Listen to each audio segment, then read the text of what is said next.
자, 이번 시간 세 번째 시간은 이제 29번 문제부터가 바로 공인중개사 정책심의위원회인데 여기서도 한 문제가 나옵니다. 공인중개사 정책심의위원회, 이걸 줄여서 이제 심의위원회라고 이렇게 약칭을 하는데, 이 심의위원회는 일단 전체적인 구성부터 보셔야 돼요. 국토교통부가 있으면 이 국토교통부 산하에 이 공인중개사 정책 심의위원회를 둘 수가 있습니다. 그런데 이 심의위원회는 왜 두냐면은 네 가지 사항을 심의하기 위한 목적이죠. 네 가지 사항이 바로 자수성책입니다. 자격 시험 등 자격 취득에 관련된 사항을 심의하기 위해서, 그다음에 보수, 중개 보수 변경에 관해서 심의하기 위해서, 성은 중개업 육성이죠. 중개업 육성에 관해서 심의하기 위해서, 책은 손해배상 책임의 보장에 관한 사항을 심의하기 위해서 국토교통부 산하에 이 심의위원회를 둘 수 있습니다. 그렇지만 중요한 것은 자격 취득한 이유인 자격 취소나 또는 자격 정지에 관련된 사항은 심의사항이 아니라는 것을 알아둬야 되겠죠. 이런 사항을 심의하기 위해서 심의위원회를 둘 수 있다는 건데요. 둘 수 있다는 것은 둘 수도 있고 안 둬도 상관없다는 거예요. 근데 만일 둔다면 심의위원회의 구성은 대통령령에 규정되어 있어요. 대통령령에 심의위원회는 이렇게 구성한다 해놨죠. 즉 위원장을 포함해서, 위원장 한 명이에요. 한 명을 포함해서 전체 위원 숫자는 7명 이상 11명 이내의 위원으로 구성합니다. 이 위원장은 국토교통부에는 차관이 2명 있어요. 1차관, 2차관. 1차관은 국토에 관련된 업무를 관장하고 2차관은 교통의 업무를 관장하는데, 이 위원장은 국토교통부 제1차관이 자동적으로 위원장이 되는 것이에요. 그리고 이 심의위원회 위원, 요거 위원은 국토교통부 장관이 임명하거나 위촉을 하게 되어 있습니다. 예.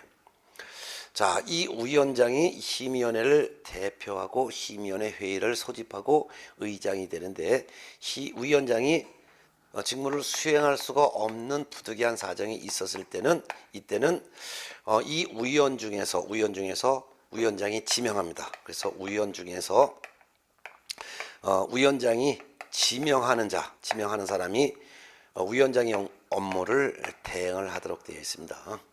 위원장은 이 사람은 무조건 공무원이기 때문에 임기라는 게 없습니다. 제1차관직에 있는 한 위원장직을 겸직하죠. 근데 이 위원 중에서는 공무원인 의원도 있고 대학 교수 등도 있는데요. 공무원이 아닌 의원만 임기가 있습니다. 임기는 2년입니다.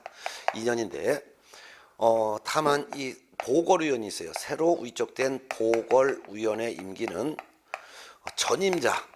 전임자의 임기에 남은 기간이라는 게 바로 잔여 기간이죠. 남은 기간이 바로 위원의 임기가 됩니다. 자, 그러면 이 위원장과 위원이 이제 이와 같은 자수성책에 관해서 심의를 하게 되는 것이죠. 근데 위원장이 회의를 하려면 이 위원장과 위원이 이제 모여서 회의를 하는데, 회의를 하려면 회의 소집을 해야 되겠죠. 회의 소집을 하려면 회의 개최 7일 전까지 회의 소집 통보를 해야 되는 거예요. 회의 소집 통보를 해야 되는 건데, 그렇지만 긴급하게 개최되어야 될 부득이한 사정이 있을 때는 회의 개최 전날까지 통보를 할 수도 있습니다. 그럼 이제 회의를 하게 되면, 회의가 열리려면 제적의원 과반수의 출석으로 회의가 열리고요. 그 다음에 회의를 하면서 의결이 이루어지려면 실제 출석한 의원의 과반수가 찬성을 해야지만 의결이 이루어지는데, 이때 과반수 찬성은 실제 출석한 의원, 출석위원의 과반수의 찬성으로 의결이 이루어지는 거예요. 그러면 의결된 사항이 바로 자수성책을 심의했기 때문에 자수성책에 대해서 의결했겠죠. 그렇지만 의결된 사항 중에서도 공인중개사 자격 취득 등 자격시험, 공인중개사 자격시험 등 자격 취득에 관련된 사항, 요거는 무조건 시도지사가 따라야 될 의무가 있어요. 시도지사가 따라야 될 의무가 있고, 그 다음에 다른 이건 따라야 될 의무가 있다. 준수 의무가 있다라는 것이고, 그렇지만 자격 시험 등 자격 취득이 아닌 사항, 예를 들면 중개 보수의 변경에 관련된 사항을 심의했거나 중개업 육성에 관련돼서 심의했거나 또는 손해배상 책임에 관련된 사항에 대해서는 이거는 시도지사가 따를 의무가 없다라는 차이점을 꼭 기억해 두셔야 되겠죠. 특히 회의에는 위원장과 위원이 모여서 회의를 하는데 이 위원 중에서 회의에 출석을 할 수 없는 위원이 있어요. 회의에 출석을 할 수가 없는 위원이 있는데 이런 위원을 갖다 우리는 제척사유에 해당한다 그런 거죠. 그래서 제척사유에 해당되는 위원은 시험 여기에 출석을 할 수가 심의위원회에 출석할 수가 없다라는 거. 그럼 제척사유가 뭔지도 여러분들이 머릿속에 기억하고 있어야 되는 거죠. 예, 이런 걸 좀 알아두셔야 돼요. 그럼 이게 이제 기본적인 사항인데 이 정도는 먼저 머릿속에 딱 정리가 돼 있고 그 다음에 이제 세부적인 내용을 이제 문제로 다 풀 수가 있어야 돼요. 그러면 29번 문제 한번 보겠습니다. 공인중개사 정책심의위원회에 관한 설명이다. 틀린 것은 1번 공인중개사의 업무에 관한 사항을 심의하기 위해서 국토교통부 심의위원회를 둘 수가 있다. 그래서 공인중개사의 업무 등에 관한 사항이니까 이런 사항을 심의하기 위해서 국토교통부 심의위원회를 둘 수 있는 거 맞고 2번 심의위원회 구성 및 운영에 관해서 필요한 사항은 대통령령으로 정하죠. 그렇죠. 네, 대통령령으로 정한다. 맞습니다. 3번 심의위원회 위원장은 국토교통부 1차관이 되는 것도 맞죠. 1차관. 네. 4번 위원은 위원장이 임명하거나 위촉한다. 아니죠. 위원은 국토교통부 장관이 임명하거나 위촉합니다. 틀린 거 답 4번 나왔고요. 5번 심의위원회 심의위원회의 사무를 처리할 간사 한 명을 별도로 둡니다. 맞습니다. 그래서 별도로 간사를 하나 더 두는데 여기에 간사를 한 명 더 두는데 이 간사는 이런 위원장이 지명합니다. 근데 어떤 사람으로 지명하냐면 국토교통부에 소속되어 있는 공무원 중에서 간사를 위원장이 지명하도록 되어 있습니다. 이 간사라는 사람이 바로 우리가 보통 회의에서 총무 역할을 하는 사람이에요. 총무 역할을 하는 사람이니까 보통 우리가 추진목 모임에서도 총무는 회장이 지명하잖아요. 그래서 간사는 국토교통부에 소속되어 있는 공무원 중에서 위원장이 지명을 하도록 되어 있다는 것도 같이 알아두면 되겠습니다. 맞고요. 결국 29번 문제는 틀린 거 4번이었습니다. 자, 30번 문제 심의위원회 심의사항이 아닌 것 자수성책인데요. 그 중에서 3번 봤더니 공인중개사 자격 취소 등에 관한 사항 요거는 심의사항이 아니죠. 답은 3번이고요. 31번 문제 보겠습니다. 아주 중요합니다. 31번에다 별표 넣으시고 공인중개사 정책심의위원회에 관한 설명 중에서 틀린 것은 1번 위원장은 국토교통부 1차관이 된다. 맞지요? 1차관 되는 거 맞고 2번 심의위원회는 위원장 1명을 포함하여 7명 이상 11명 이내 위원으로 구성한다. 그래서 위원장 1명을 포함하여 7명 이상 11명 이내 위원으로 구성한다. 맞지요? 3번 심의위원회에서 중개 보수의 변경에 관한 사항을 심의한 경우 시도지사는 이에 따라야 한다. 심의위원회에서 심의 의결한 사항 중에서 따를 사항은 자격 시험 등 자격 취득에 관련된 사항 요것만 시도지사가 따를 의무가 있고 그 외 나머지 중개 보수 변경에 관한 사항, 중개업 육성에 관한 사항, 손해배상 책임에 관한 사항은 의결된 사항이라 하더라도 심의 의결 사항을 준수할 의무는 없습니다. 틀린 거 답 3번이 나왔죠.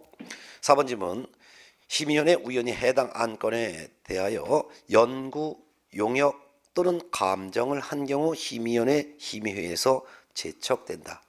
맞죠? 제척된다는 것은 심의위원회 출석할 수 없다는 것이 바로 제척사유인데 제척되는 사유가 총 4가지가 있는 것도 여러분들이 기억하고 있어야 돼요. 제척사유는 어떤 사람이 어떤 위원이 제척사유에 해당되느냐. 이 위원이 어떤 사람이냐. 이 위원이 4가지 중에 하나라도 해당되면 제척사유에 해당이 됩니다. 어떤 사람이냐. 이 위원 자신이 안건의 직접적인 당사자라면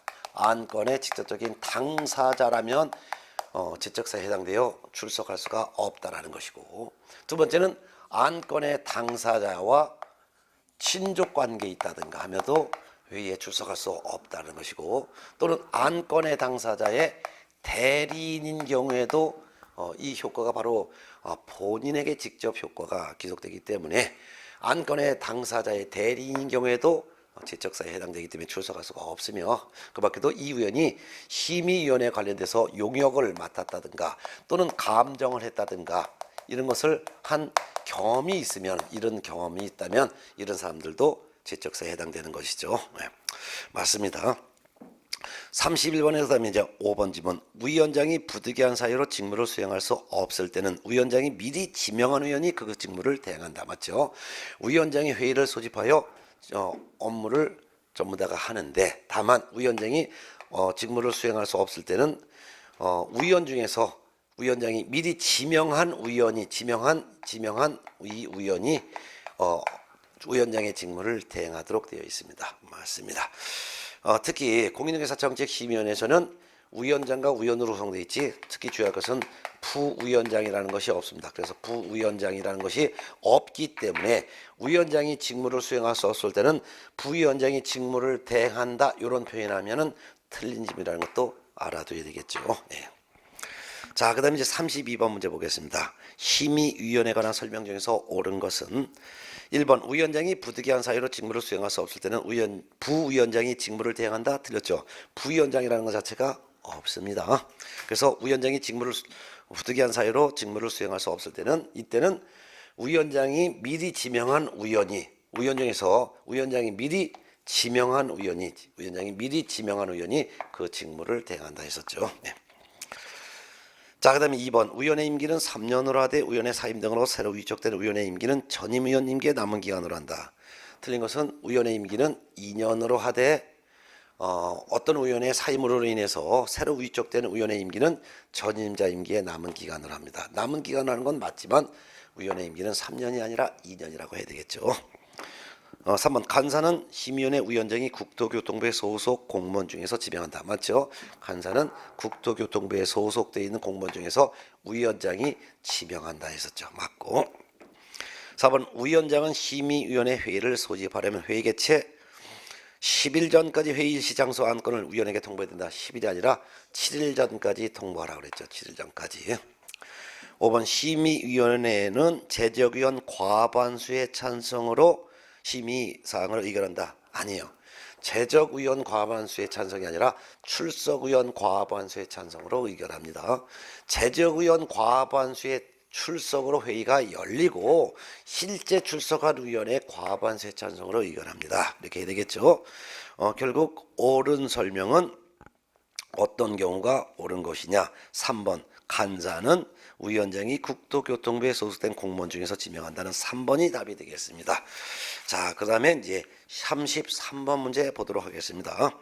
심의위원회에 관한 설명 중에서 옳은 것은 1번 공인중개사 자격 시험의 시행에 관한 업무를 위탁받은 기관의 장이 추천하는 사람은 위원으로 위촉될 수 없다. 위촉될 수 있습니다. 이 위원은 여러 직종에 있는 사람으로서 위원이 되는데, 이거를 밑에 해설을 제가 달아놨어요. 근데 이 어떤 사람이 공인중개사 정책심의위원회 위원이 될 수 있냐, 이거는 특별한 제한이 없습니다. 따라서 국토교통부에 소속되어 있는 공무원 중에서도 고위 공무원에 속하는 공무원도 심의위원회 위원이 될 수 있고요. 그다음에 대학에서 부교수직에 있는 사람도 심의위원회 위원이 될 수 있고요. 그 밖에도 변호사와 같은 사람도 자격 소지자, 변호사 같은 사람 중에서도 위원이 될 수 있고요. 그 밖에도 여러 기관에서 추천을 받은 사람인데, 이 추천받은 사람이라는 것은 뭐 시험 업무를 위탁받은 사람, 공인중개사 시험 업무를 위탁받은 기관의 장이 추천했다든가, 또는 비영리 민간 단체 등에서 같이 추천한 사람들도 심의위원회 위원이 될 수 있고, 그 밖에도 학식과 경험이 풍부한 사람, 이런 사람 중에서도 또한 역시 심의위원회 위원이 될 수 있기 때문에 심의위원회 위원으로 위촉될 수 있는 사람은 여러 직종의 사람이 있는데, 그 중에서 바로 시험 업무를 위탁받은 기관의 장이 추천하는 사람도 심의위원회 위원으로 위촉될 수가 있다라고 해야 될 것입니다. 그 다음에 이제 2번 지문. 위원장은 긴급하게 개최하여야 하거나 부득이한 사유가 있는 경우에는 회의 개최 2일 전까지 회의 소집을 통보할 수 있다. 아니죠. 원칙은 7일 전까지 회의 소집 통보해야 되지만, 긴급하게 개최되어야 하거나 부득이한 사정이 있을 때는 회의 개최 전날까지 통보할 수도 있습니다. 3번 안건의 당사자는 심의에 필요하다고 인정하는 경우 관계 전문가를 출석하게 하여 의견을 듣거나 의견 진술을 요청할 수도 있습니다 했습니다. 자, 여기서는 안건의 당사자가 아닙니다. 안건의 당사자가 아니라 위원장이 그런다. 위원장. 그래서 위원장은 심의에 필요하다고 인정하는 경우에는 관계 전문가를 출석하게 하여 의견을 듣거나 의견 진술을 요청할 수도 있습니다. 안건의 당사자가 관계 전문가를 출석하게 하는 것이 아니라 위원장이 관계 전문가를 출석하게 하여 의견 듣거나 의견 진술을 요청할 수 있는 것이죠. 그 다음에 4번 심의위원회에 심의한 모든 사항에 대해서 시도지사는 따라야 된다. 아니죠. 심의위원회에서 심의한 사항 중에서도 하나, 자격시험 등 자격 취득에 관련된 사항, 요거 하나만 시도지사가 따를 의무가 있고 다른 건 따를 의무가 없다 했었죠. 5번 심의위원회의 운영 등에 관하여 필요한 사항은 심의위원회 의결을 거쳐 위원장이 정합니다. 맞습니다. 정답은 5번. 자, 그 다음에 34번 공인중개사법령상 심의위원회 위원회 제적사유에 해당하지 않는 거 아까 쭉 했었죠. 그래서 안건에 위원이 안건의 당사자이거나 위원이 안건의 당사자 친족관계에 있거나 위원이 안건의 당사자의 대리거나 안건의 위원이 심의위원회로부터 용역 감정 등을 했거나 이런 경우죠. 그렇다면 그 중에서 34번 문제에서 5번 위원이 한국소비자원의 임직원으로 재직하고 있는 사람, 이 사람이라고 해서 제적사유에 해당되는 거 아닙니다. 한국소비자원의 임직원으로 있는 사람도 위원이 될 수가 있습니다. 이렇다 해서 무조건 제적사유에 해당되는 것은 아니고 요 네 가지 중에 하나에 해당되면 제적사유에 되는 거예요. 정답은 5번이 되겠습니다. 네. 자, 그 다음에 35번 문제 볼까요? 공인중개사 법령상 심의위원회에 관한 설명 중에서 틀린 것은 1번 심의위원회 위원이 해당 안건의 당사자가 되는 경우, 해당 안건의 당사자에 해당되는 것은 제적사유에 해당되는 거죠. 그러면 심의 의결에서 제적된다. 맞지요? 2번 해당 안건의 당사자는 위원에게 공정한 심의 의결을 기대하기 어려운 사정이 있을 때는 심의위원회 기피 신청을 할 수 있다. 맞습니다. 이와 같은 사람 중에서 위원 중에서 공정한 심의를 기대하기 어렵다면은 안건의 당사자는 자기는 불안하잖아요. 그렇기 때문에 저런 의원은 심의 의견에다가 부탁을 해서 참석하지 못하게 요청할 수 있는데 이를 기피 신청이라고 합니다. 맞죠? 그래서 안건의 당사자는 의원에게 공정한 심의를 기대하기 어려운 사정이 있을 때는 심의위원회에 기피 신청할 수가 있습니다. 맞습니다. 기피 신청은 불이익을 받을 것 같은 안건의 당사자가 기피 신청하는 거예요. 저 의원이 오면 아무래도 나에게 불리한 심의를 할 것 같아요. 저 사람 참 부당한 의원인데 저 사람이 회의에 와서 의결하면 저한테는 진짜 억울합니다. 저 사람은 오지 못하게 막아주세요. 이를 기피 신청이라고 하죠. 맞습니다. 3번 기피 신청의 대상인 의원은 의결에 참석하지 못합니다. 맞고 4번 의원 본인이 제적사유에 해당하는 경우에는 해당 안건의 심의 의결에서 스스로 회피해야 되죠. 맞죠? 5번 위원장은 의원이 제적사유에 해당하는 데에도 불구하고 회피하지 아니한 경우에는 해당 의원을 해촉할 수 있다. 자, 제적사유에 해당되는 의원은 스스로 심의 의견에 참석하면 안 되는데 그런데도 불구하고 참석했단 말이에요. 그러면 이런 의원을 해촉할 수 있는 건 맞습니다. 근데 의원을 임명 위촉한 사람이 누굽니까? 국토교통부 장관이 임명 위촉했죠. 그러니까 이 위원직에서 해촉할 수 있는 사람도 국토교통부 장관이 해촉할 수 있는 것이지 위원장이 해촉할 수 있는 것은 아닙니다. 그래서 위원장은 이게 틀린 거죠. 국토교통부 장관은 이라고 해야 되겠죠. 답은 5번.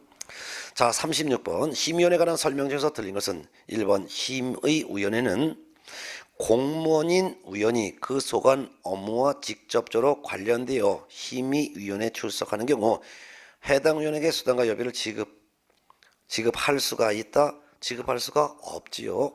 물론 이 위원장은 공무원이기 때문에 제1차관 공무원이기 때문에 아무리 회의에 출석을 했다 하더라도 수당 여비를 받지 못합니다. 그런데 이 위원은 수당 여비를 받을 수가 있는 것이 원칙이에요. 수당 여비를 받을 수 있는 것이 원칙이지만 다만 위원 중에서도 공무원인 위원은 저는 자기 일 당연히 하는 거잖아요. 소관 업무 직접 관련됐기 때문에 공무원은 수당과 여비를 받을 수가 없습니다. 그래서 공무원이 아닌 의원만 수당 여비를 받을 수 있는 것이지 공무원까지 수당 여비를 받을 수 있는 것은 아니기 때문에 공무원이 의원인 경우 소관 업무와 직접적으로 관련되어 심의위원회에 출석한 경우 해당 의원에게 수당 여비를 지급할 수 없다라고 해야 될 것입니다. 틀린 거 답 1번입니다. 2번 기피 신청인 대상인 의원은 그 의결에 참여하지 못합니다. 맞습니다. 제적사에 해당되는 의원이 이런 사람들, 제적사에 해당되는 사람, 이런 사람들 회의에 출석하지 못한다 그랬죠. 그뿐만 아니라 안건의 당사자 입장에서는 공정한 심의를 기대할 수 없는 의원이라면 저 사람 출석하지 못하게 기피 신청을 할 수 있고, 기피 신청의 대상인 의원은 심의 의결에 출석하지 못하기 때문에 옳은 질문이 되겠습니다. 3번 위원장은 회의를 긴급하게 개최하여야 하거나 부득이한 사유가 있는 경우에는 회의 개최 전날까지 회의의 일시, 장소 및 안건을 각 위원에게 회의 소집 통보를 할 수도 있죠. 맞죠? 긴급하면 전날까지. 4번 대통령령에서 규정된 사항 외에 심의위원회 운영 및 필요한 사항은 위원장이 정합니다. 맞습니다. 대통령령에서 규정된 사항은 지금 설명드린 이런 내용이에요. 이런 내용을 뺀 나머지 사항은 자잘구리한 사항이기 때문에 심의위원회 운영 등에 관해서 필요한 사항은 위원장이 별도로 정하도록 했습니다. 맞고요. 그 다음에 5번 해당 안건의 당사자는 위원에게 공정한 심의를 기대하기 어려운 사정이 있을 때는 심의위원회 기피 신청할 수 있다 그랬죠. 그리고 심의위원회는 의결로서 이를 결정합니다. 결정하면 그 사람은 심의 의결에 참석하지 못한다 했었죠. 예. 결국 틀린 설명은 1번이었습니다. 자, 그 다음에 이제 제2장 공인중개사 제도인데요. 공인중개사 제도에서도 해마다 한 문제를 출제합니다. 그래서 공인중개사 제도도 하나하나씩 이제 검토를 해봐야 될 거예요. 그럼 이제 공인중개사 제도에서는 특히 시험에 잘 나오는 파트를 정확하게 정리해 두시는데, 공인중개사 제도에서는 공인중개사 시험을 누가 시행하느냐? 시험 시행 기관장. 기관의 장은 원칙은 시도지사, 즉 특별시장, 광역시장, 도지사인데 다만 예외적으로 국토교통부 장관이 시험 시행기관장이 될 수도 있어요. 근데 국토교통부 장관이 직접 시험 시행기관장이 되려면 사전에 공인중개사 심의위원회 심의를 미리 거치는 거죠. 심의를 거쳐서, 즉 공인중개사 정책심의위원회 심의를 거쳐서 국토교통부 장관이 직접 시험을 시행할 수 있어요. 그렇지만 주의할 것은 시도지사, 즉 특별시장, 광역시장이 시험 시행기관장이 될 때는 사전에 공인중개사 정책심의위원회 심의를 거칠 필요가 없다는 차이점을 알아둬야 되겠죠. 이 시험 시행기관장이 하는 역할은 시험을 언제 볼 예정입니다. 공고도 하고, 그 다음에 출제위원을 임명 위촉도 하고, 그 다음에 시험도 직접 시험을 시행을 하고, 시험 시행이 끝나면은 누가 합격했는지 합격자를 결정을 해서 공고를 하죠. 결정해서 공고하는 일. 여기까지가 바로 시험 시행기관장이 하는 일이에요. 따라서 시도지사가 시험을 시행했으면 시도지사가 이런 일을 한다는 것이고, 만일 국토교통부 장관이 직접 시험을 시행했다면 국토교통부 장관이 이러한 일을 한다는 것이죠. 그렇지만 그 이후에 자격 취득한 사람에 대한 자격증을 교부한다든가 또는 자격을 취소한다든가 또는 자격증을 재교부한다든가 하는 일들은 전부 다가 누가 하느냐? 이거는 특별시장, 광역시장, 도지사가 합니다. 따라서 시도지사가 시험을 시행했으면 이거 전체를 다 시도지사가 하고, 국토교통부 장관이 시험을 시행했으면 시험 공고부터 합격자 결정 공고까지는 국토교통부 장관이 하지만 자격증 교부하는 일부터는 시도지사가 한다는 것을 꼭 구분해서 알아둬야 되겠죠.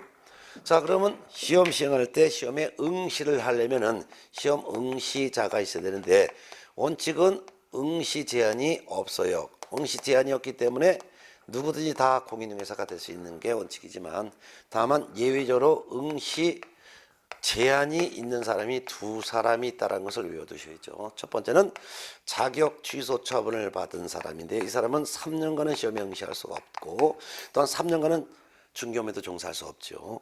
두 번째는 시험에서 부정행위 적발된 사람은 그 시험을 무효 처분하고, 무효 처분이 있은 날부터 5년간은 시험에 응시할 수가 없는 거죠. 이 두 사람을 제외한 나머지는 다 시험에 응시할 수 있다는 거. 특히 자격 취소된 사람은 3년간 중개 업무에도 종사할 수가 없다라는 거. 그렇지만 시험 무효 처분 받은 사람은 즉시 개업, 공인중개사 등은 될 수 있다 이거예요. 개업공인중개사 등이 될 수 있다는 것은 이 등이 포인트죠. 등이 바로 보조원을 말합니다. 그래서 보조원은 될 수가 있다는 거죠. 그래서 개공, 소공, 보조원, 사원, 임원 중에 보조원은 될 수가 있기 때문에 개공 등이 될 수 있다면 맞다라는 것을 주의하셔야죠. 특히 자격 취소 처분을 한 시도지사는 자격 취소 처분하고서 이거를 5일 이내에 국토교통부 장관에게 보고도 하고 다른 시도지사에게 통지를 함으로써 3년간의 시험장에 못 오게 막아야 됩니다. 그렇지만 시험에 대한 무효 처분을 한 시험 시행기관장은 무효 처분하고서 지체 없이 다른 시험 시행기관장에게 통지를 함으로써 5년간 시험장에 오지 못하게 막아야 된다는 것도 구분해서 좀 정리해 두셔야 되죠. 예. 이와 같은 시험은 원칙은 매년 1회 이상 시행하는 것이 원칙이지만 다만 예외적으로 사전에 심의위원회 심의를 거쳐서 당해 연도에 시험을 시행하지 아니할 수도 있다라는 것도 같이 알아야 되겠죠. 예. 자, 합격을 했으면 자격증을 교부받는데 자격증 교부받은 다음에 공인중개사 자격증을 남한테 양도하거나 또는 대여해서는 안 된다라는 거 알아두고, 양도 대여를 하게 되면 자격 취소 처분도 받고 그뿐만 아니라 1년 이하의 징역 또는 1천만 원 이하의 벌금형의 처벌도 받는다는 거. 특히 자격 취소 처분이 되는 사유는 총 4가지가 있는데 이 4가지를 지금 외워두셔야 되는 거예요. 지금 현재는. 근데 자격 취소 사유 4가지가 바로 두 문자를 따면 부, 양, 지역이 있었죠. 부, 거짓 그 밖에 부정한 방법으로 자격을 취득했다면 자격을 취소해야 되는 거죠. 양은 공인중개사가 다른 사람에게 자기의 성명을 사용하여 중개업했거나 또는 공인중개사 자격증을 양도 대여했을 때 자격 취소해야 되고, 지는 자격 정지 기간 중에 중개 업무를 수행했거나 또는 자격 정지 기간 중에 다른 개업 공인중개사에 소속을 했다면 자격을 취소해야 되는 것이고, 역은 공인중개사법을 위반하여 징역형을 선고받았을 때 자격을 취소해야 된다는 거, 예, 꼭 기억을 해 두셔야 되죠. 이런 기본적인 사항은 반드시 사전에 머릿속에 전제가 되어 있어야 됩니다. 자, 그러면 문제를 풀어보겠습니다. 자, 그래서 제2장 공인중개사제에 대해서 제1절 공인중개사 시험부터 볼까요? 자, 1번 공인중개사법령상 공인중개사 자격 시험에 관한 설명 중에서 옳은 것을 모두 고른 것은 기억번 공인중개사 정책심의위원회에서 시험에 관한 사항을 정하는 경우 시도지사는 이에 따라야 한다. 맞죠? 심의위원회에서 심의한 사항 중에서 자격시험 등 자격 취득에 관한 사항은 시도지사가 따라야 한다라고 했었죠. 예, 맞습니다. 자, 옳은 것 기억번. 그 다음에 니은번 국토교통부 장관이 직접 시험 문제를 출제하려는 경우에는 공인중개사 정책심의위원회의 사후 의결을 거쳐야 된다. 국토교통부 장관이 직접 시험을 시행하고자 할 때 심의위원회 의결을 거치는데 이 심의 의결은 사전 의결이에요. 사전 의결을 거치는 거지 사후 의결을 거치는 게 아닙니다. 그래서 사후가 아니라 사전 의결을 거쳐야 되겠죠. 디귿번 시험 시행기관장은 시험을 시행하기 어려운 부득이한 사정이 있는 경우에는 공인중개사 정책심의위원회 의결을 거쳐 당해 연도에 시험을 시행하지 않을 수도 있죠. 맞고. 리얼번 국토교통부 장관은 공인중개사 시험의 합격자에게 자격증을 교부해야 된다. 드렸습니다. 자격증 교부는 무조건 누가 교부해야 된다. 자격증 교부는 무조건 시도지사가 자격증을 교부해야 되는 것이죠. 예. 결국 1번에서 옳은 설명은 기억번과 디귿번 2개가 되겠고 답은 2번이 되겠습니다. 자, 그러면 이제 2번 문제로 넘어가 볼까요? 공인중개사 시험에 관한 설명 중 틀린 것은 1번 공인중개사가 되고자 하는 자는 시도지사가 시행하는 시험에 합격해야 된다. 이게 원칙이죠. 맞습니다. 2번 국토교통부 장관이 직접 시험을 시행하고자 하는 경우에는 공인중개사 정책심의위원회 의결을 미리 거쳐야 되죠. 맞고. 3번 공인중개사 협회는 시험 시행기관장으로부터 위탁받아 시험을 시행할 수 있다. 맞습니다. 자, 시험 시행기관장이 공인중개사 시험 업무를 위탁할 수 있어요.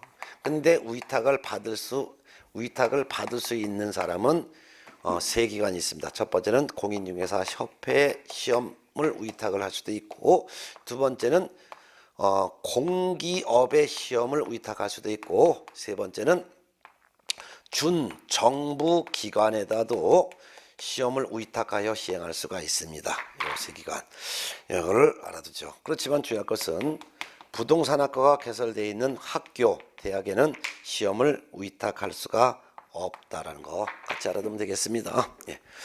자, 그래서 3번 질문도 맞고요. 4번 금고 이상형의 집행유예를 받고 그 유예 기간 중에 있는 자는 공인중개사가 될 수 없다. 틀렸습니다. 있습니다.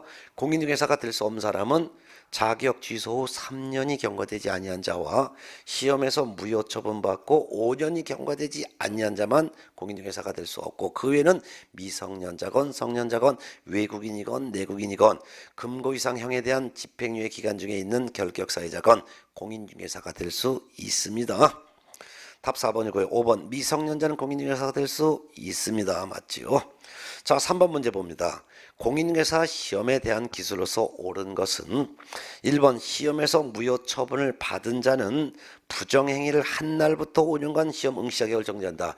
5년간 응시 자격 정지하는 건 맞죠. 그렇지만 부정행위 한 날부터가 아니라 무효 처분이 있은 날부터 5년간 공인중개사 시험에 응시할 수 없습니다.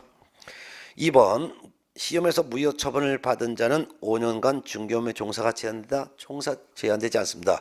시험 무효 처분을 받았다 하더라도 무효 처분이 있은 날부터 5년간만 응시할 수 없을 뿐 즉시 중개보조원으로 중개업에 종사할 수 있습니다. 3번 시험을 무효 처분한 시험 시행기관장은 5일 이내 이를 다른 시험 시행기관장에게 통보해야 된다. 아닙니다. 무효 처분하고 나서 지체 없이 다른 시험 시행기관장에게 통보해야 되겠죠. 예. 4번 시도지사는 공인중개사 자격 취소 처분을 한 때는 지체 없이 이를 국토교통부 장관에게 보고하고 다른 시도지사에게 통지해야 된다. 지체 없이가 아니라 5일 이내죠. 5일 이내. 5번 질문 공인중개사 자격이 취소된 후 3년이 경과되지 아니한 자는 공인중개사가 될 수 없다. 맞죠? 공인중개사 자격 취소 처분을 받으면 3년간은 공인중개사가 될 수 없는 거죠. 정답은 5번이죠. 네. 4번 문제 보겠습니다. 공인중개사 시험에 관한 설명 중 틀린 것은 1번 제1차 시험은 선택형으로 출제하는 것을 원칙으로 하되 주관식 단답형 또는 기평을 가미할 수가 있습니다. 맞지요? 2번 질문 제2차 시험은 선택형으로 출제하는 것을 원칙으로 하되 주관식 단답형 또는 기평을 가미할 수 있다. 틀렸습니다. 2차 시험은 논문형으로 출제하는 것을 원칙으로 합니다. 논문형으로 출제하는 것을 원칙으로 하되 주관식 단답형 또는 기평을 가미할 수 있습니다. 그렇지만 다만 1차 시험과 2차 시험을 동시에 시행을 할 때는 2차 시험의 출제 유형은 1차 시험 출제 유형에 따르도록 되어 있습니다. 그래서 1차 시험과 2차 시험을 같은 날 볼 때는 2차 시험도 1차 시험과 똑같이 선택형을 출제하는 것을 원칙으로 하고 있죠. 네. 그러니까 여러분들도 1, 2차를 같은 날 보기 때문에 2차 시험도 본래 법에서는 논문형이지만 같은 날 볼 때는 1차와 똑같이 선택형으로 출제하기 때문에 선택형으로 준비하고 계신 거죠. 그래서 2번이 들었습니다. 2차 시험은 논문형으로 출제하는 것을 원칙으로 하되 주관식 단답형 또는 기평을 가미할 수 있다라고 해야죠. 틀린 거 2번. 3번 시험은 제1차 시험 및 제2차 시험으로 구분하여 시행하되 이후 제2차 시험은 제1차 시험에 합격한 자를 대상으로 시행한다. 맞죠? 예. 그런데 1차 시험과 2차 시험을 같이 보잖아요. 나중에 채점을 한 경우가 1차 시험에 불합격한 자의 2차 시험은 무효로 하게 되는 거예요. 예. 4번 제1차 시험에 합격한 자에 대해서는 다음 해의 시험에 한하여 1차 시험을 면제하지요. 맞지요.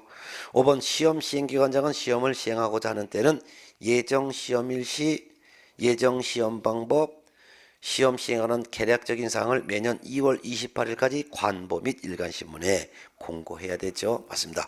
개략적인 예정 공고는 2월 28일까지 관보, 일간신문 두 군데 공고하고, 그렇지만 예정 공고한 다음에 세부적인 확정 공고는 시험 시행일 90일 전까지 확정 공고를 별도로 해야 합니다. 예, 옳은 지문 틀린 거 2번이었습니다. 자, 5번 문제 볼게요.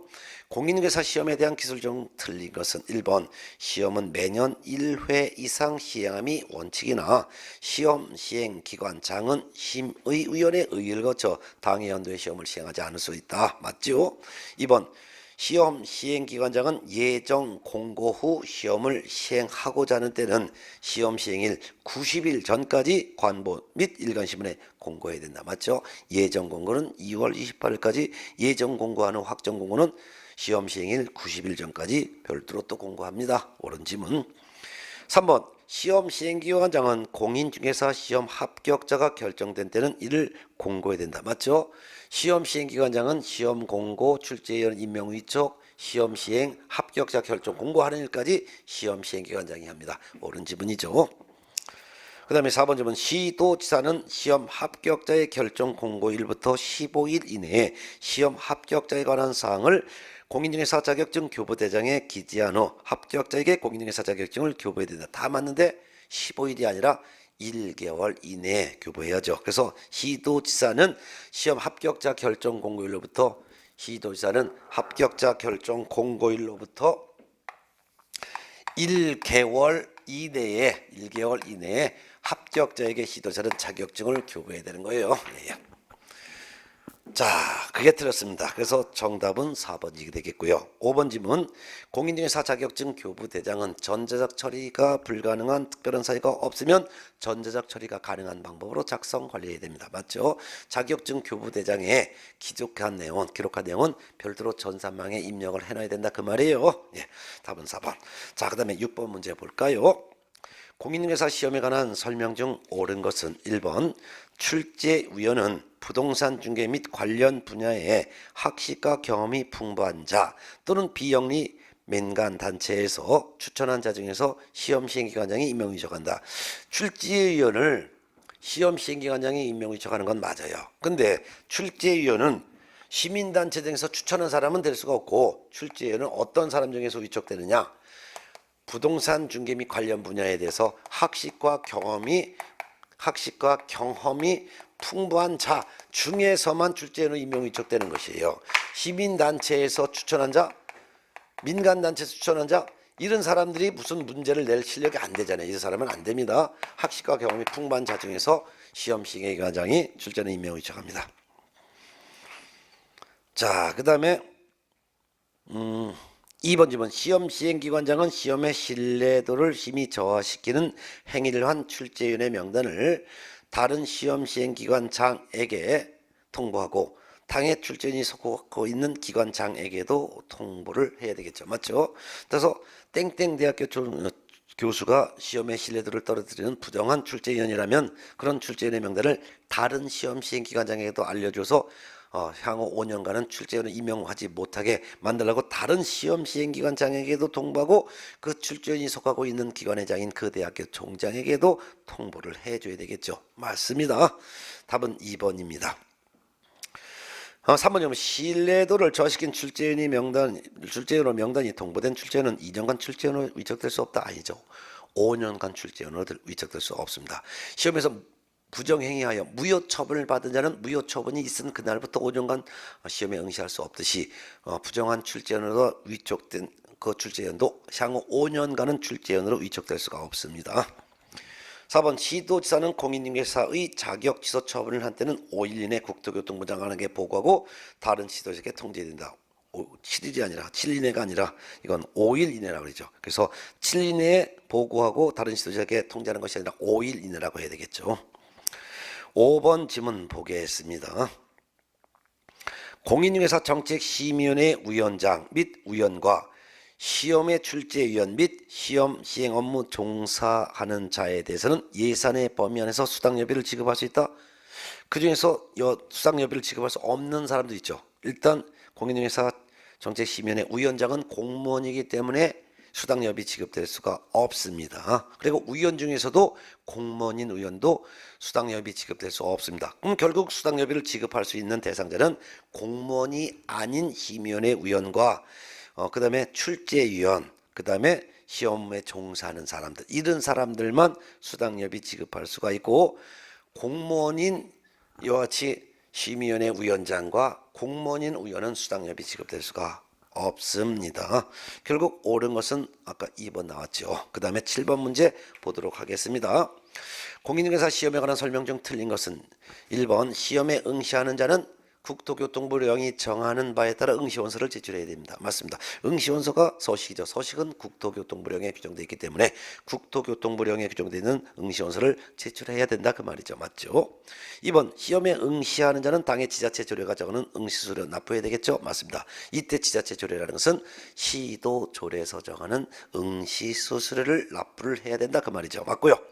그렇지만 3번 공인중개사 자격시험을 국토교통부 장관이 시행하는 경우 시험에 응시하는 자는 국토교통부 장관이 결정하여 공고하는 수수료를 납부를 해야 될 것입니다. 맞고요.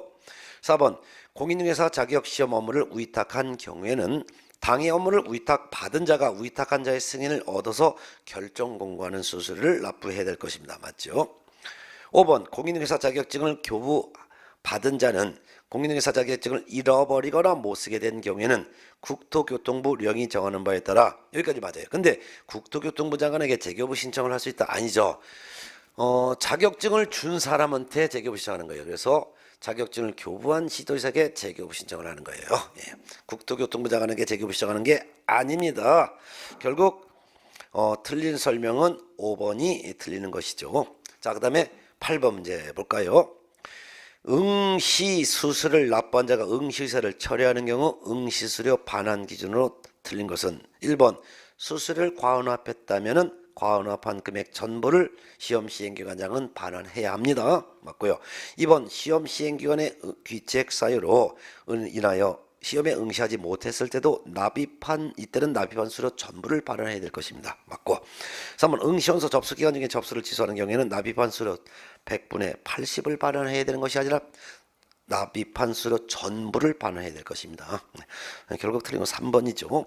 4번 응시원서 접수 마감일 다음 날부터 7일 내 접수를 취소하는 경우에는 납입한 수수료 100분의 60을 반환해야 될 것이고 맞고 5번 제4에서 정한 기간을 경과한 날, 그 말은 응시원서 접수 마감일 끝나고 8일째 되는 날, 그냥 7일이 경과한 그 다음 날이니까 결국은 8일째 되는 날이 됩니다. 그래서 응시원서 접수 마감일로부터 8일째 되는 날부터를 말합니다. 이때부터 시험 시행일 10일 전까지 접수를 취소하는 경우에는 납입한 수수료의 100분의 50을 반환해야 되겠죠. 예, 맞습니다. 결국 틀린 것은 3번 응시원서 접수기호 또 구분하세요. 응시원서 접수기간이 여기부터 여기까지라면 접수기간 중에 접수를 취소했으면은 납입한 수수료 다 100% 반환, 응시원서 접수기간 끝나고 7일 이내에 접수를 취소했을 때는 이때는 100분의 60을 반환, 응시원서 접수기간 끝나고 8일째 되는 날로부터 이날이 시험 시행일이라면 시험 시행일로부터 10일 전까지 요 사이에 접수 취소했을 때는 납입한 수료의 100분의 50%를 반환해야 된다는 거 구분해서 정리해 두시기 바랍니다. 네. 자, 그 다음에 이제 9번 문제를 볼까요? 공인중개사법령상 공인중개사 시험에 관한 설명 중 옳은 것은 1번 제1차 시험에 합격한 자에 대하여는 다음 연도의 시험에 한하여 제1차 시험을 면제한다. 다음 연도가 아니라 다음 회의 시험에 한하여 1차 시험을 면제하죠. 다음 연도가 아니라 다음 회입니다. 따라서 27회 시험에 1차 시험만 합격한 사람에 대해서는 28회 시험에 한하여 딱 한 번만 1차 시험을 면제한다는 뜻이에요. 이번 시험 시행기관장은 공인중개사의 수급상 필요하다고 인정하는 경우에는 심의위원회 의결을 거쳐 최소 선발 인원 또는 응시자 대비 최소 선발 비율을 미리 공고할 수 있다. 들었습니다.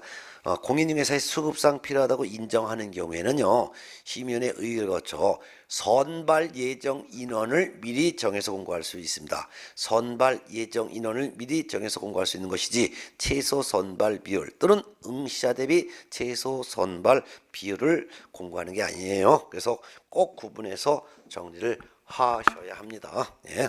그래서 헷갈리지 않게 정확하게 좀 알아두시는데 공인중개사의 수급상 필요하면은 선발 예정 인원을 미리 정해서 공고할 수가 있는 거여서 수선자를 꼭 두 글자를 외워두세요. 예. 자, 그 다음에 3번 질문. 시험 시행기관장은 응시생의 형평성 확보 등을 위하여 필요하다고 인정하는 경우에는 심의위원회 의결을 거쳐 선발 예정 인원을 미리 공고할 수 있다. 이건 아니에요. 응시생의 형평성 확보, 응시생의 형평성 확보를 위해서는 이때는 최소 선발 인원이나 또는 최소 응시자 대비 최소 선발 비율을 미리 정해서 공고할 수 있는 거예요. 그래서 형평성 확보인 경우는 최소 선발 인원 또는 최소 선발 비율. 그래서 형체, 수선, 형체 요거를 헷갈리지 않게 정확하게 기억을 해 두셔야 됩니다. 자, 4번님은 국토교통부 장관이 시행하는 시험에 응시하고자 하는 자는 지방자치단체 조례가 정하는 바에 따라 수수료를 납부해야 된다. 아니죠. 국토교통부 장관이 시행하는 시험에 응시하고자 하는 사람은 국토교통부 장관이 결정하여 공고한 수수료를 납부해야 됩니다. 그래서 시도지사가 시행하는 시험에 응시하는 사람은 시도 조례에서 정하는 응시수를 납부하는 것이고, 국토교통부 장관이 시행하는 시험에 응시하는 사람은 국토교통부 장관이 결정하여 공고한 수수료를 납부해야 되며, 시험 업무를 위탁했다면 시험 업무를 위탁받은 기관이 시험 업무를 위탁한 기관의 승인을 얻어서 위탁받은 자가 결정한 수수료를 납부해야 되는 거죠. 네, 구분해서 알아두세요. 시도지사가 시행하는 시험에 응시하는 사람은 시도조례에서 정하는 수수료를 납부한다. 국토교통부 장관이 시행하는 시험에 응시하는 사람은 국토교통부 장관이 결정하여 공고한 수수료를 내야 된다. 시험 업무를 위탁을 했다면 시험 업무를 위탁받은 자가 위탁한 자의 승인을 얻어서 결정한 수수료를 각각 납부해야 될 것입니다. 자, 그러면 결국은 그래서 4번 틀렸고요. 5번 질문. 국토교통부 장관이 공인중개사 시험을 시행하는 경우 합격자 결정 공고는 국토교통부 장관이 합격자를 결정 공고하지만 자격증 교부는 시도지사가 한다. 맞죠? 정답은 5번입니다. 자, 그 다음에 이제 10번부터 나머지 문제가 자격증 양도대여 및 자격 취소에 관련된 내용의 문제인데요. 10번 문제 볼까요? 공인중개사 자격 취소 및 자격 정지에 관한 설명 중 옳은 것은 1번 자격증을 교부한 시도지사와 공인중개사의 사무소 소재지를 관할하는 시도지사가 다른 경우에는 사무소 소재지를 관할하는 시도지사가 자격취소 처분을 행한 후 자격증을 교부한 시도지사에게 통보하여야 한다. 아니죠. 자격취소 처분은 무조건 자격증을 교부한 시도지사가 행합니다. 단지 자격증을 교부한 시도지사와 공인중개사의 사무소가 소재하는 시도지사가 서로 다를 때는 사무소 소재지 시도지사는 자격취소 처분에 필요한 절차를 이행을 한 후 그 결과를 자격증 교부한 시도지사에게 통보를 해야 합니다. 결국 그 결과를 통보받은 자격증 교부한 시도지사가 자격취소 처분을 해야 되는 것이죠. 꼭 구분해서 나와요. 이거 매년 시험 나오는 겁니다. 이거 꼭 별표 놓고 알아두세요. 자, 2번 공인중개사 자격 취소 및 자격 정지 처분을 하고자 할 때는 청문을 실시해야 된다. 자격 취소 처분을 하고자 할 때는 청문을 실시해야 합니다. 그렇지만 자격 정지 처분하고자 할 때는 청문을 실시하지 않습니다. 청문은 취소 처분을 하고자 할 때만 청문 실시하고 정지 처분하고자 할 때는 청문을 실시하지 않습니다. 3번 다른 법률 위반하여 징역형을 선고받은 경우엔 자격 취소가 되지 않습니다. 맞습니다. 정답은 3번. 징역형 선고는 오직 공인중개사법 위반으로 징역형 선고받은 경우에만 자격 취소가 되는 것이죠. 4번 자격 취소 처분한 시도지사는 7일 이내 장관에게 보고하고 다른 지사에게 통지해야 된다. 아니죠. 5일 이내 보고 통지합니다. 그 다음에 5번 자격 취소 처분을 받은 사람은 5일 이내 자격증을 시도지사에게 반납해야 된다. 아닙니다. 자격 취소 처분 받은 자는 7일 이내에 시도지사에게 자격증을 반납해야 될 것이죠. 아까 답 3번 나왔습니다. 자, 그 다음에 11번 문제를 볼게요. 공인중개사 자격 및 자격증 등에 대한 설명이 다 틀린 것은 1번 시도지사는 공인중개사 자격시험 합격자의 결정 공고일로부터 2개월 이내에 시험 합격자에 관한 사항을 자격증 교부대장에 기재한 후 자격증을 교부해야 된다. 아니죠. 시도지사는 합격자 결정 공고일로부터 1개월 이내에 교부해야 됩니다. 자, 답은 1번이었고 2번 공인중개사 자격이 취소된 후 3년이 경과되지 아니한 자는 공인중개사가 될 수 없죠. 맞죠? 3년간 시험 못 보니까 당연히 3년간 공인중개사가 될 수 없습니다. 3번 자격증의 재교부를 신청하는 자는 재교부 신청서를 자격증 교부한 시도자에게 제출해야 되겠죠? 맞죠? 교부한 시도자에게 재교부 신청하는 거예요. 맞죠?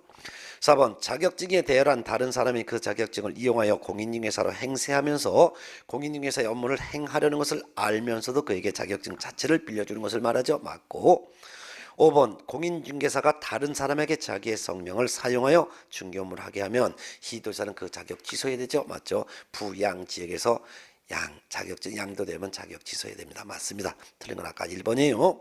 12번 문제 볼까요?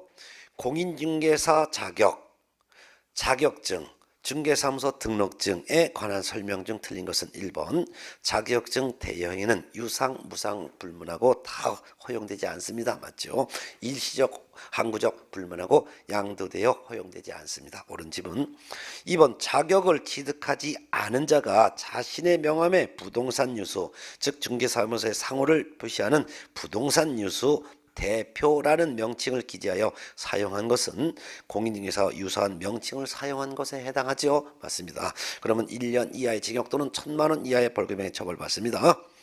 3번 공인중개사가 자기 명의로 개설 등록을 마친 무자격자에게 사무소의 경영에 관여하게 하고 이익을 분배하였더라도 그 무자격자에게 부동산 거래 중개 행위를 하도록 한 것이 아니라면 자격증 등록증 대여행위에 해당하지 않습니다. 맞죠?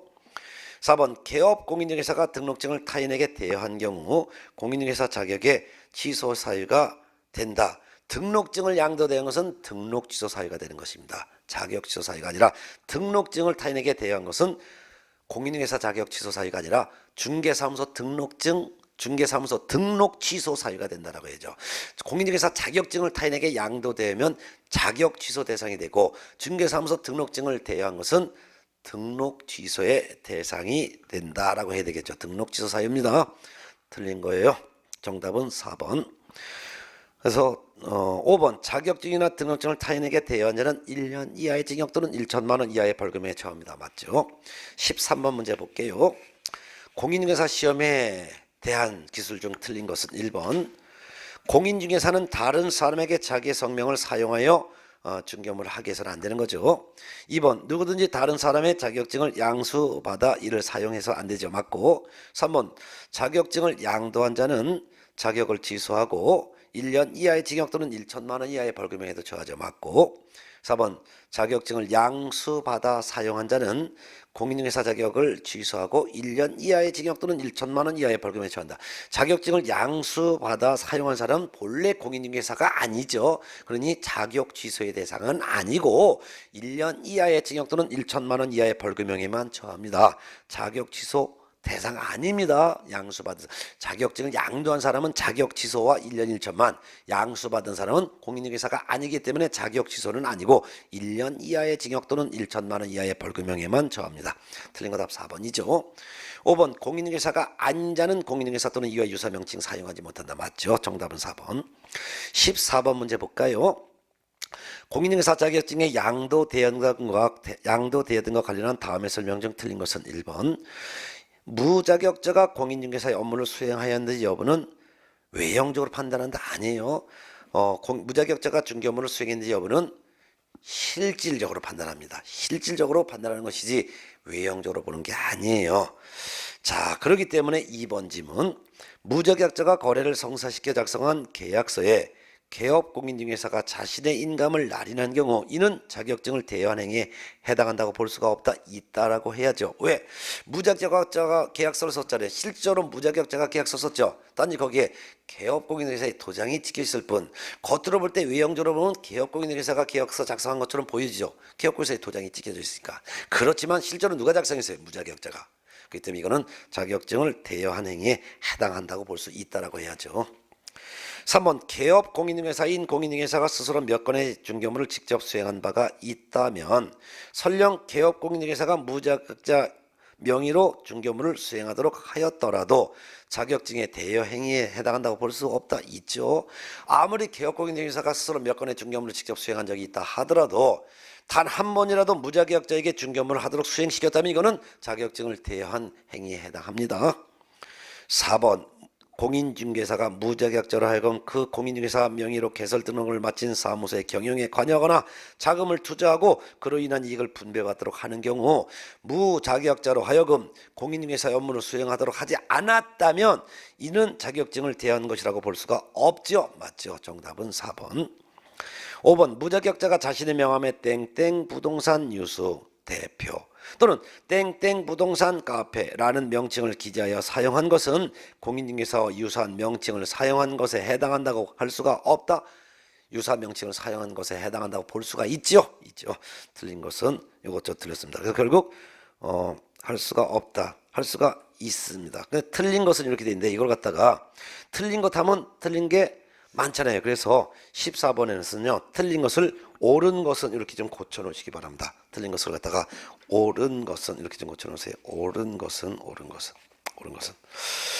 이거 아무래도 이거 제가 이거 예전에 수정 봐서 놨는데 이거를 수정을 안 하고서 인쇄한 걸 보니까 뭐가 판니까지에 뭐가 문제가 있었던 것 같습니다. 그래서 14번에서는 다 옳은 건데 그래서 써봐. 옳은 것 다 틀린 건데 옳은 것 하나가 있죠. 옳은 것 하나가 바로 4번 하나만 옳고 나머지는 다 틀렸습니다. 그래서 14번 문제는 14번 문제 공인중개사 자격증의 양도 대여 등과 관련한 다음의 설명 중 틀린 것은 같다. 이걸 옳은 것 싫은 것을 고쳐놓으시고 옳은 것은 고쳐놓고 답은 4번으로 하시기 바랍니다. 예. 자 마지막 문제가 15번 문제 마지막 문제 풀겠습니다. 그래서 14번 문제는요. 14번은 틀린 것은 이걸 갖다가 뭘로 고쳐놓으라고요? 옳은 것은 이렇게 고쳐놓으시고서 옳은 것은 이렇게 고쳐놓고 문제를 풀고 답은 4번으로 하세요. 네. 마지막 15번 문제 풀겠습니다. 공인중개사 자격증 등에 관한 설명으로 옳은 것은 1번 공인중개사 자격증 특정 업무를 위해서 일시로 대여할 수 있다. 없습니다. 일시적이라도 대여할 수 없습니다. 2번 무자격자인 을의 공인중개사인 간명의의 중개사무소에서 동업 형식으로 중개 업무를 한 것은 을은 형사처벌의 대상이 된다. 예, 맞습니다. 자 그러면 무자격자인 을이 갑이라고 하는 개업 공인중개사와 동업을 했대요. 그러면 갑은 중개업이고 을은 무등록 중개업이죠. 그럼 무등록 중개업을 한 을은 형사처벌 즉 3년 이하의 징역 또는 3천만 원 이하의 벌금의 대상이 됩니다. 물론 무자격자에게 자기 사무소에서 중개 업무하도록 사무소를 제공한 갑이라는 개업공인사는 1년 이하의 징역 또는 1,000만 원 이하의 벌금형을 받고 등록을 한 갑이라는 개업공인중개사의 사무소에서 동업으로 무등록 중개업을 한 을은 3년 이하의 징역 또는 3천만 원 이하의 벌금형의 형사처벌의 대상이 되는 거니까 맞죠. 그래서 무자격자인 을이 공인중개사인 간명의의 중개사무소에서 동업했다는 것은 을은 결국 무등록 중개업을 했다는 것이고 무등록 중개업을 한 을은 형사처벌 대상이 된다. 형사처벌의 내용은 3년 이하의 징역 또는 3천만 원 이하의 벌금형. 정답 옳은 거 2번입니다.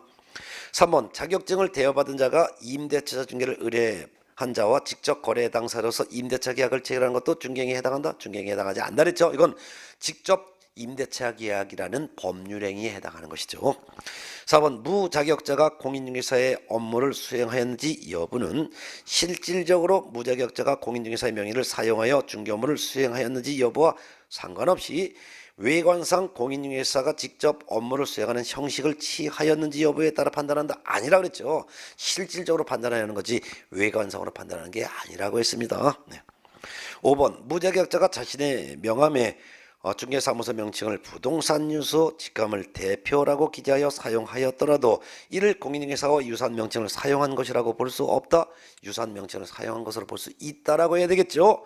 결국 옳은 것은 아까 2번이 되었습니다.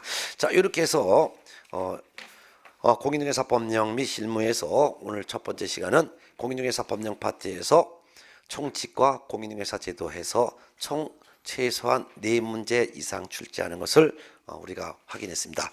다음 시간에는 중개사무소 개설 등록 결격 사유와 중개사무소 운영에 대한 내용으로 다음 시간에 우리 다시 만나겠습니다. 고맙습니다.